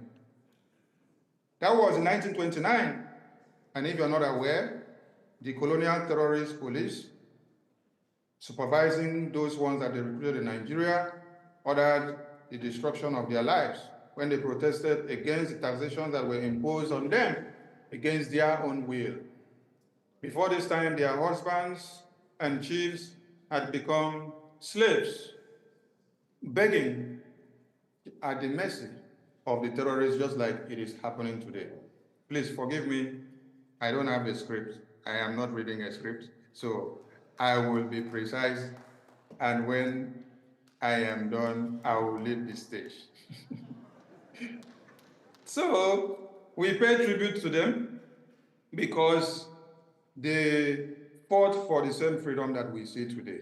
Coming down to 1945, the slaughter and the genocide, you are all aware of it, and we call on our researchers and those that have shown interest in Biafra to dig more to understand what happened in 1945, how the Biafran people were slaughtered. Then we still had the likes of Mary Slessor. Mary Slessor played a vital role to make sure that the rights of women was not violated in the Zoological Republic of One Nigeria under the contraption of Britain. Mary Slessor played a very big role to see that we get liberated. That is why she is one of our icons. Even with the fact that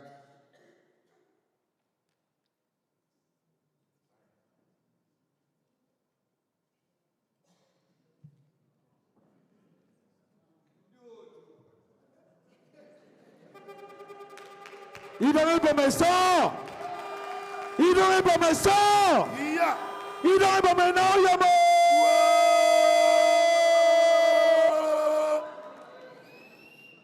The zoo has fallen. Yes. They don't know.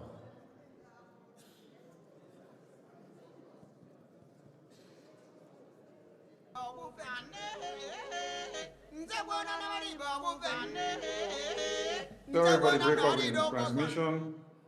Margaret Ekpo did a great job to see that we are not also slaughtered.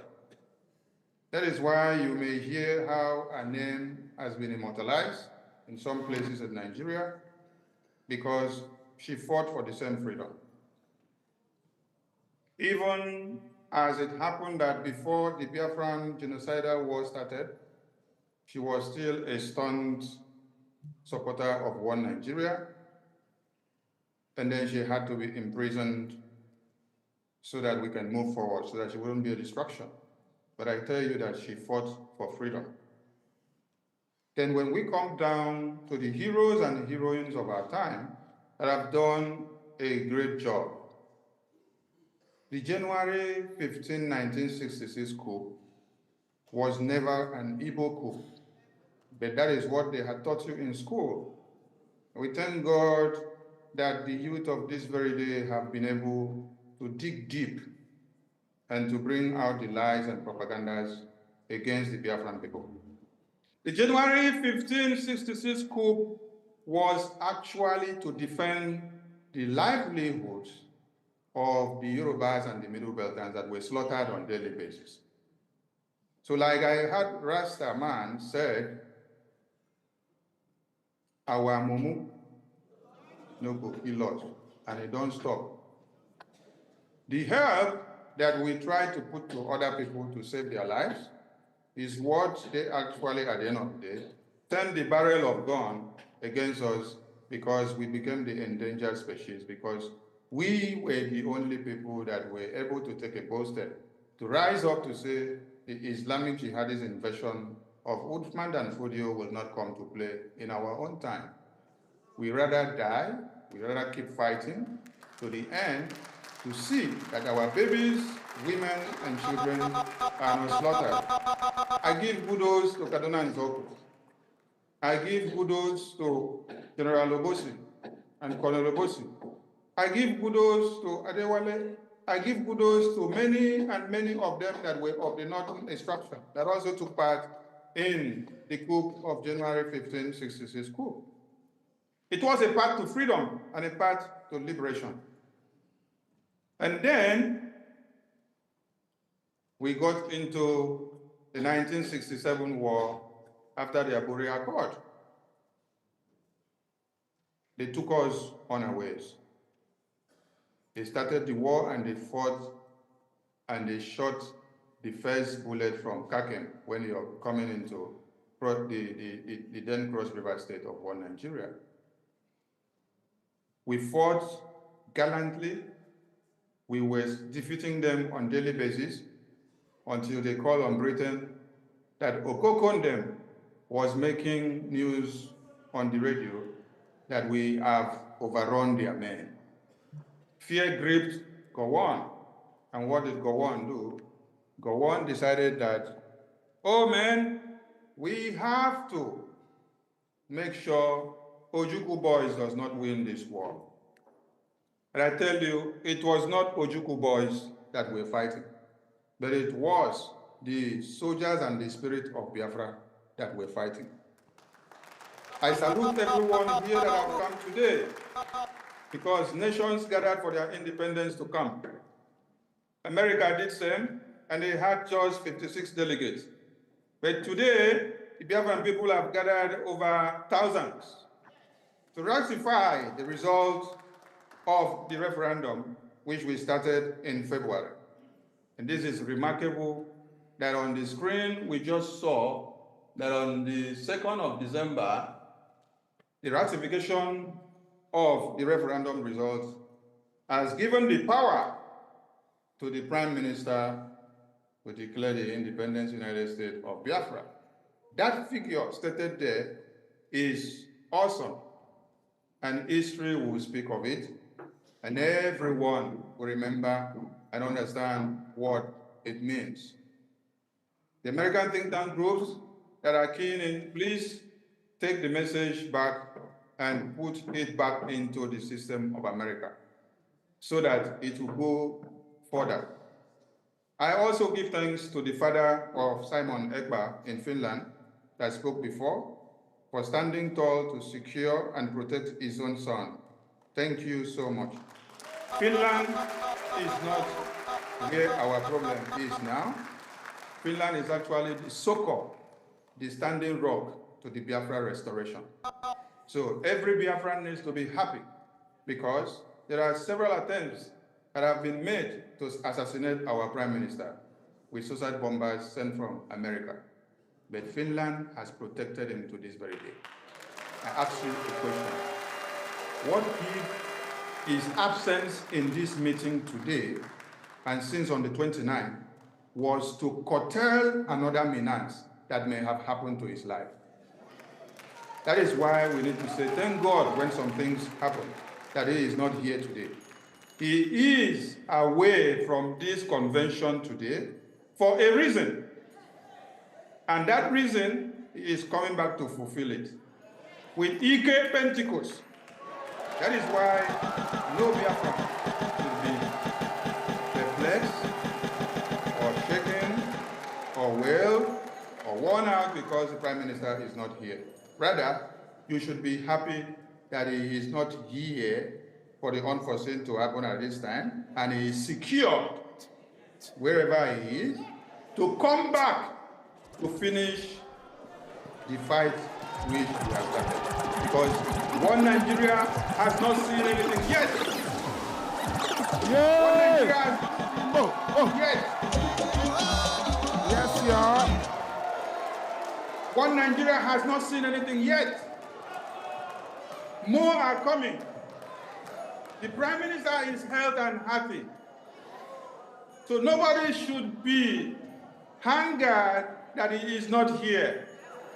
He is not here because he is away for official assignment that he will come back to fulfill later.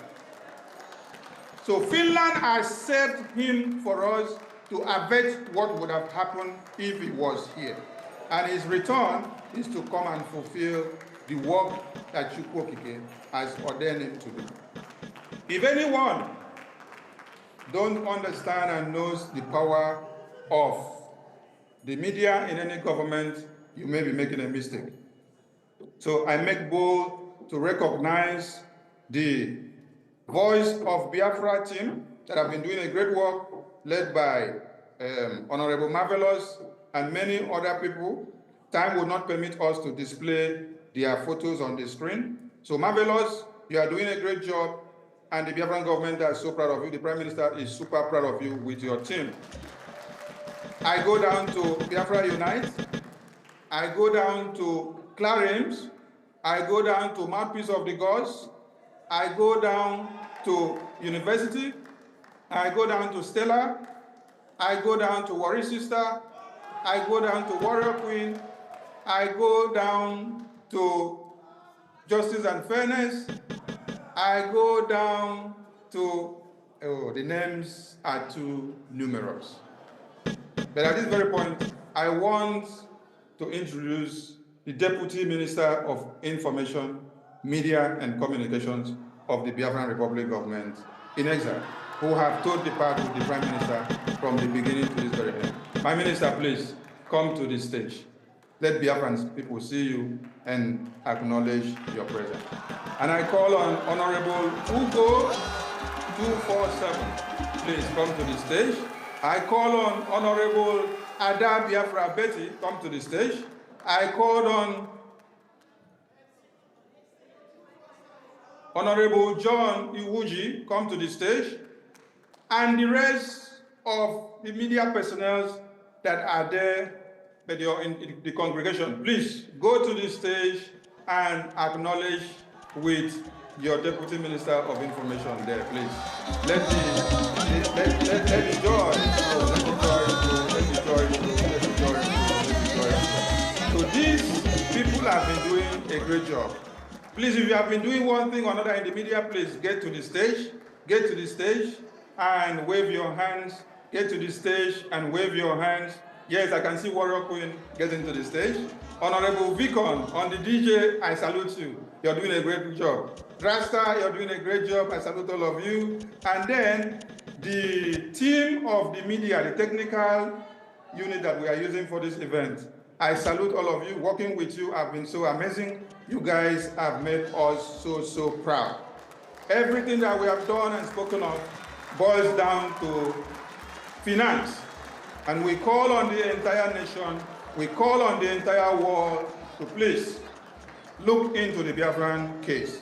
Every Biafran at this very point, remember that we need finance more than any other thing. Coming down to this event ground took us money. As we are here today, since on the 29th that we started this convention, the Biafra Defense Forces have been decimating and destroying the terrorists of one Nigeria. They are unable to publish the videos, but the situational report is what we are telling you now. And after this time out, the Biafran Republic government in Israel will intensify and they will be getting it woto extra romance.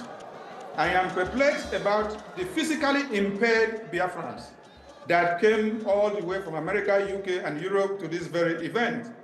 The ancient ones that made their ways down. Let me acknowledge Agnes Taylor, from wherever you are there in the congregation, I salute you. I acknowledge the Biafran veterans that spoke on the stage. You all made us cry, and you gave us a reason to continue what you started and to bring it to fruition. I salute the cultural dance that was displayed. It was enormous. I salute the finance minister, the minister of Ejema of all times. Having you is a great privilege to my prime minister and to this very government. We salute your good work. I salute as well the Minister of Art and Culture. The work you did on the map and every other thing that you have molded, it is spectacular. Honorable Judith, I owe you my salute. Thank you so much for making use of the gift that you have. And every Biafran that have keyed into the IOU loan, and those that took part in the Biafra Freedom Raffle, and those that are taking part in the Bank of Biafra, Ejema, the lending that you have to stake and then make money from it, you are making this government to go far, far, far. I thank all of you because time will not permit us to finish it all. But as you retire to your different destinations, the peace of the Prime Minister will be with you. The peace of our eternal leader will be with you. The peace of our supreme leader will be with you. The peace of our former president of Biafra, Philip Effiong, will be with you. Peace is what we seek. And for you to get peace, you must be ready to eradicate terrorists. So peace means any presence of no terrorists. So for us to have peace in Biafra, we have to make sure we remove all the terrorists in Biafra land. I salute this media team that are here. I salute the entire cabinet, starting from the COS down to the last person in the cabinet, in all the work that you're doing. And I will say, thank you so much.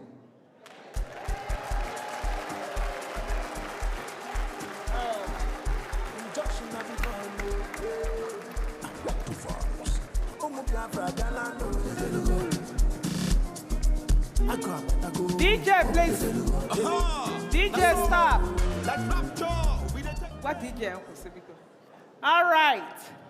We thank our information minister. Thank you, Honorable Sani. Announcement. Tomorrow, we are going to the town square in a solidarity march with our PM. The buses will start taking us from the different hostels. The buses would only convey those from a Green Star Hotel. The other ones can just walk to the Square Center because it's very, very close, so you don't need any bus for that.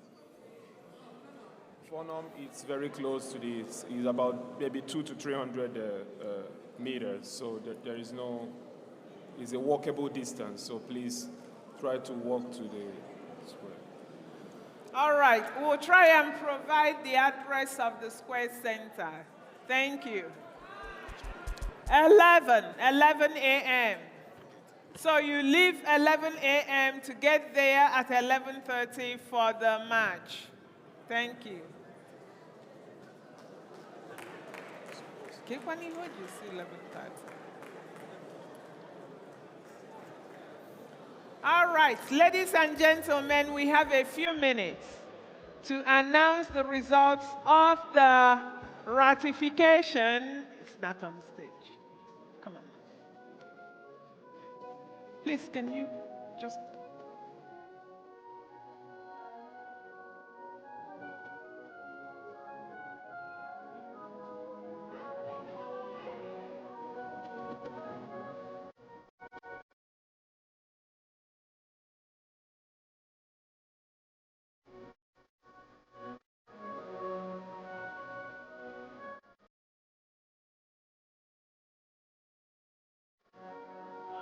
Ladies and gentlemen, the results are out. You know that we conducted both electronic and manual voting. Not many people were able to vote electronically because of access to the network. So majority of the people voted manually, and the Excel will be displayed for the electronic voting. This is the Excel, and then the people that collated the results would then announce the results. All hail Biafra. All hail Biafra. My name is Sister Neka Dike. Yeah. So we are here to let you know about the result of your votings today. And before we do that, I know time is not on our side anymore, but I would like to let us know that God is on our side, and He has told us not to be afraid. Yeah? Fear thou not, for I am with thee. Fear thou not, for I am thy God. Be not dismayed, for I am thy Lord. Be not dismayed, for I am thy God. I will strengthen thee, I will help thee, I will uphold thee with my right hand of righteousness. I will strengthen thee, I will help thee, I will uphold thee with the right hand of righteousness. And they that war against thee, and they that war against thee, they shall be as nothing, and as a thing of naught. For I, thy Lord, thy God, will raise thy right hand. So fear thou not, God with us. So, the manual votes, we've got 776.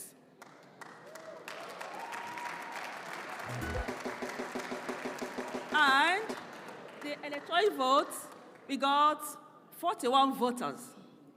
And that means when you add 41 plus 476, so what do you get? Please, can someone tell us what you get? We add it together, got what? 517. And everybody voted was yes. Yes, thank you.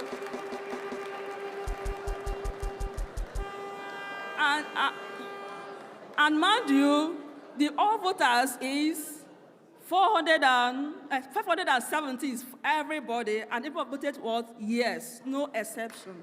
Thank you. All right, thank you very much, sisters. Ladies and gentlemen, this is what we say that data speaks.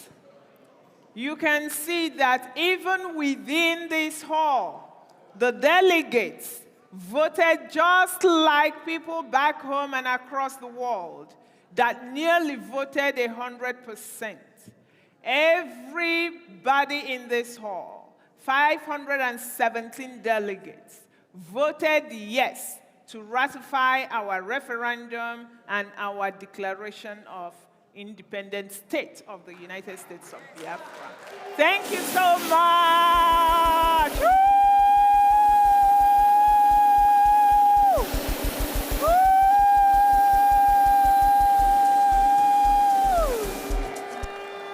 All hail Biafra.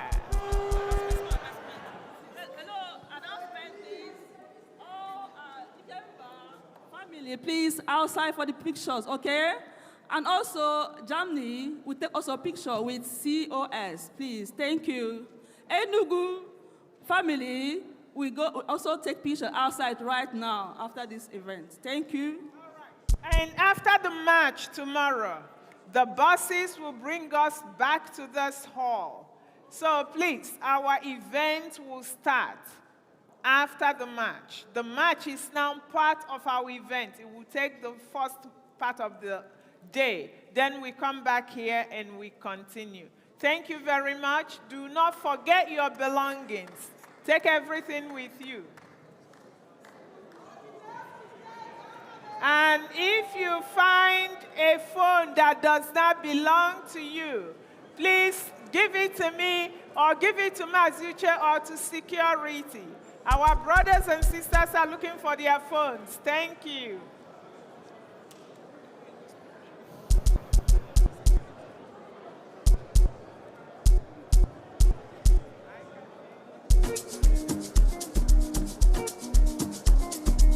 And Josh and Nabikono, What the vibes? Omo Biafra Galano, Aha! That's all. Like rapture, we dey take place. We tell the Dikwana Yanyaj. You know the look fair. That's all. Aha! Everybody can the Kanu.